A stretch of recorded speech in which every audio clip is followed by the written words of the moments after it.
ಶ್ರೀಕೃಷ್ಣ ಮಠದ ರಾಜಾಂಗಣದಲ್ಲಿ ನಡೆದ ಯಕ್ಷಗಾನ ಪ್ರದರ್ಶನದಲ್ಲಿ ಐದರ ಹರೆಯದ ಪುಟಾಣಿಯ ಯಕ್ಷಗಾನ ಪ್ರದರ್ಶನ ಇದೀಗ ಸಾಮಾಜಿಕ ಜಾಲತಾಣದಲ್ಲಿ ವೈರಲ್ ಆಗಿದೆ. ಆತನ ಅದ್ಭುತ ಪ್ರತಿಭೆಗೆ ನೆಟ್ಟಿಗರು ಭೇಷ್ ಎಂದಿದ್ದಾರೆ.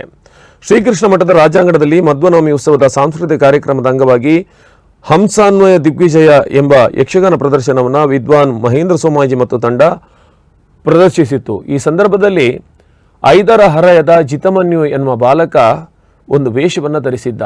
ಆತನ ಪಾತ್ರ ಮತ್ತು ಆತನ ಕುಣಿತಕ್ಕೆ ಜನ ಮನಸೋತರು.